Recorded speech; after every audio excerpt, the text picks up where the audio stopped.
Hey, and welcome to this week's installment of stuff that goes through my head. It's a scary place to be.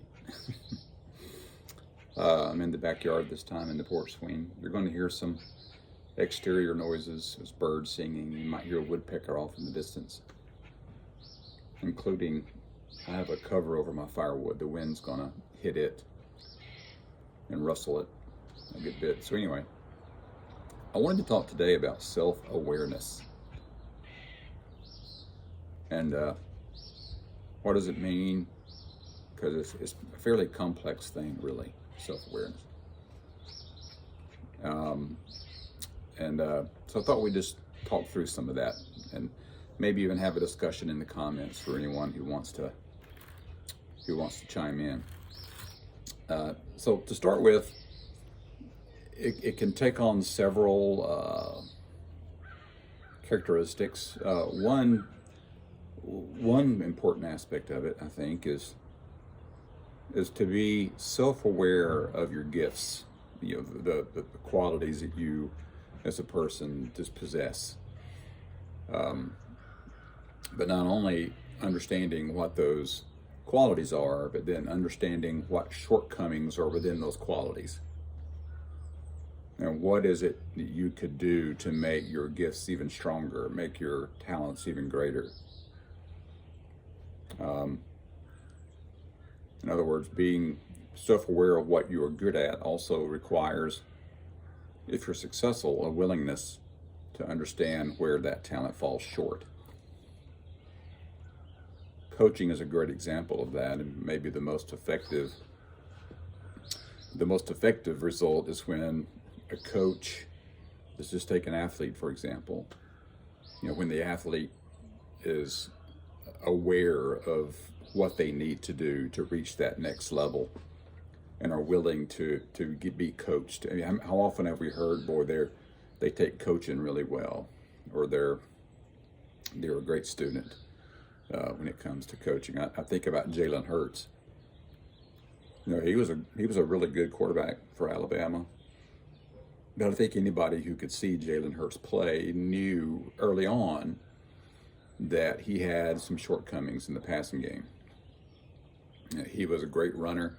He could make things happen with his feet. Occasionally he could get lucky with a pass, but he knew that there were some things that he needed to work on. So he was self-aware of the shortcomings in his own talent. So he went and sought out coaching from his premier quarterbacks coach, and that has helped him to become the great quarterback he is today for the Eagles, because the dude can throw the ball, and that's really where he struggled previously. So understanding what your strengths are and being willing to be humble enough to understand you need some help and some growth in that area, I think is really important. I've done there's a couple of different kinds of coaching when it comes to that type of thing. So, a football coach or when he's coaching an athlete or whatever the sport may be, their job is to tell them what they're doing wrong and then tell them how they might be able to fix it.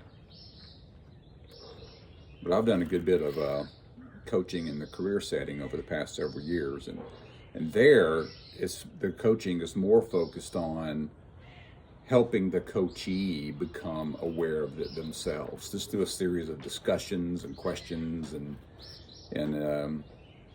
it's really a great thing to see when someone that you're working with or coaching suddenly has that revelation of, oh, had I only known that before. And it's not anything so much, you're not telling them as their coach, but you're asking them questions, forcing them to respond to questions that may be hard for them to see or visualize. And you use examples and storytelling and all kind of different devices to help them see that. So anyway, it's just a sort of voyage of self-discovery.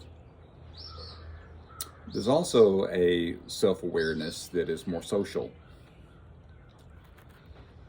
and it's more as how you function in society. And when I think of social self-awareness, notice I didn't say social awareness, I said social self-awareness.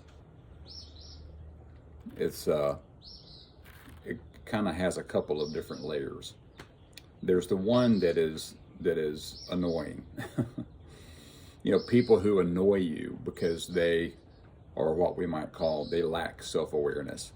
Some examples might be, I remember my father-in-law. In the mornings, he would go and get himself a cup of coffee, and he would put his sugar in, and then he would stir the coffee, and he would stir the coffee, and stir it. And every time he'd make a circle with the spoon, it would go clink, clink, clink in the cup for 2.5 minutes. And I remember it used to drive my mother-in-law crazy. When James would be in there just stirring and stirring and clink, clink, clink, clink endlessly. So that's pretty minor. One of my little pet peeves that drives me crazy, and every time I see it, I go, do they have zero self-awareness here? And that's these people that walk through stores yelling into their speakerphone. They don't have earbuds on. They're yelling. Their phone is a foot in front of their face. Now, I understand the benefit of that. If you have tech support on and you're trying to work on something while they're talking to you and you don't have earbuds.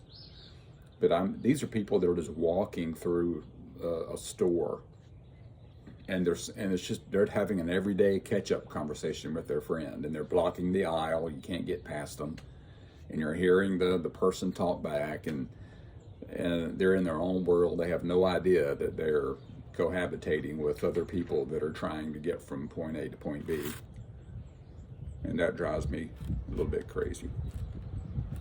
There was a back in the category of you need to be willing to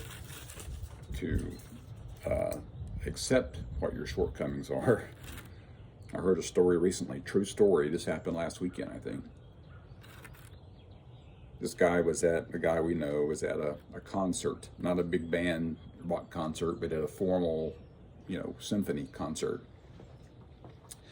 And there was a couple in front of his family, and the female in the group was taking photos, but she was using a flash in a dark concert hall. So it was blowing up, all the backs of the heads of everyone in front of her. And of course, we all know, I say we all know, she obviously didn't, it's going to, your ability to get a quality picture of good resolution from that distance is going to be virtually nil.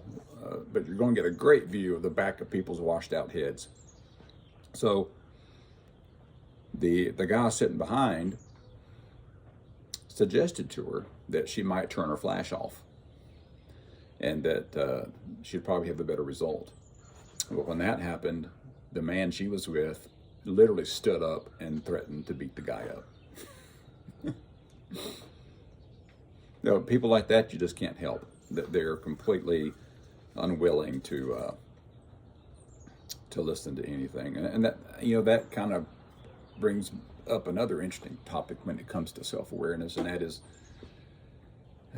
pride.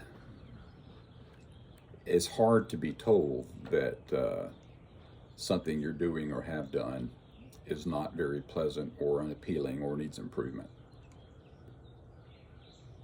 And you have to reach a certain point, I think, in your life journey to get to a point to realize that you don't have all the answers. You're not all that in a bag of donuts, and there's always things you can learn and improve on. I know that when it comes to these videos, I've kind of been hot and cold on even doing this. I'll get fired up, and then I'll go, I feel like maybe these are coming across as arrogant. I mean, who am I to think that people would want to hear or see what I might have to say? And I am serious when I say it's really just a humorous distraction for me. would I love it if a lot of people started subscribing and we had a great open conversation and some give and take? Yeah, that'd be great. That'd be some great conversation I would enjoy. But but if that doesn't happen, it doesn't happen.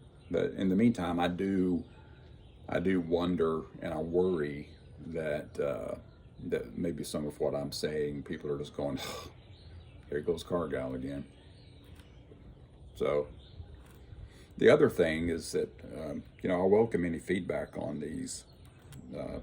One of my best friends during the previous video, he said my constant relighting of the pipe was a distraction. So I'm trying to avoid that. I had trouble keeping it lit. I don't know why. But it looks like this one, in fact, is dead. But so anyway, I also think you can take self-awareness to an extreme. So much so that you can become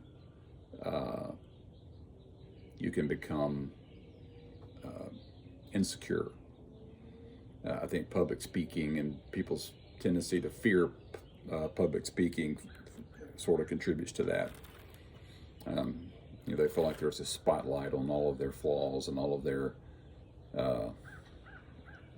shortcomings. And sorry to my friend Greg, but I am going to relight here for a second.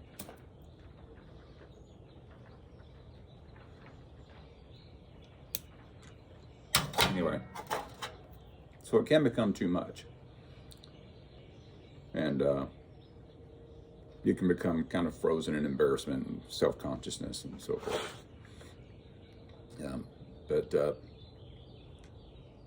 And there is a healthy level and an unhealthy level. And we just talked about unhealthy is you're frozen with insecurity. I think, though, that you can take the opposite to the extreme as well, and you can have the opinion of, well, I don't care what anybody thinks. And so there's something to be admired in that philosophy, because how many people do you know who pin everything on what other people think of them? And there's a healthy and an unhealthy level of that, I think. To an extent, I fall on the side of I don't care what people think, but then again, it depends on the person. For example, my son is off at college, and I got a text from him the other day that said, hey, you need to keep doing those videos. I just watched all of them. And so that fired me up, made me want to keep doing this, made me feel like maybe there's some value to it after all.